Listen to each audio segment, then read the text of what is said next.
Hi, this is Brandon from Watches on You. Today we're taking a look at the Breitling Superocean II 44. And right away I want to mention we're here at JB Hudson Jewelers in Minneapolis, Minnesota, where this watch is available on sale pre-owned for $2,300. I'll be leaving a link to the specific watch in the description as well as other sources if you want to purchase it from them.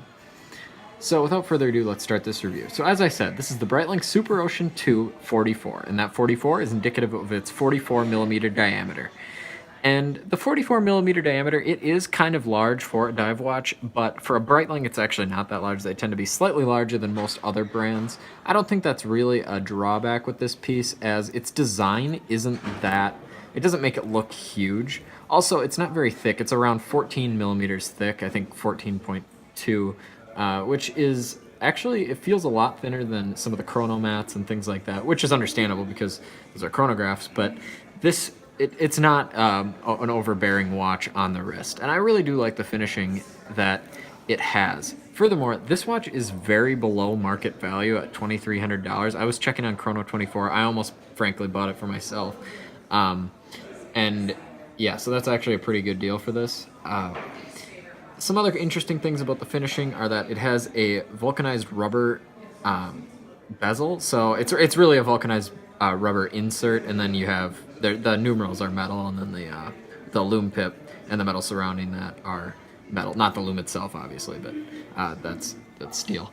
So now I will try on a wrist shot, but before I do, I want to go over the bracelet. The bracelet is very high quality. You have solid end links, and the bracelet links are solid themselves, so they're very high quality. They have a kind of unique design, a little bit differentiated from the Rolex Submariner, in that you have the kind of slanted nature of them, and that's pretty typical of Breitling watches. It gives it a very sporty look. One negative thing about this watch is that it does not have a diver's extension, so even though it has a 1,000 meter water resistance, which is very high, it's again 3 times as much as a Rolex Submariner, more than 3 times, and that's quite impressive.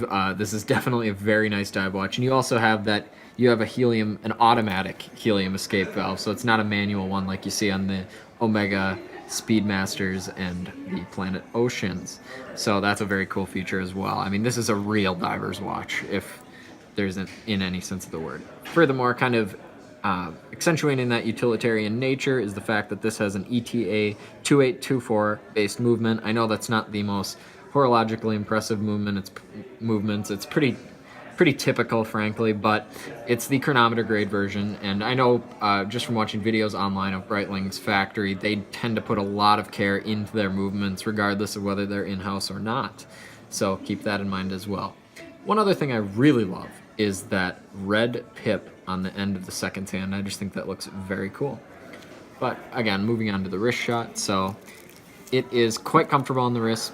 The strap is very comfortable. The one thing I would change is so I would add a diver's extension. Also, this clasp is just a little bit silly. It's like pressed metal, but then you have these bars here which are very thick and very high quality. I think it's just an odd dichotomy that they chose to design it that way.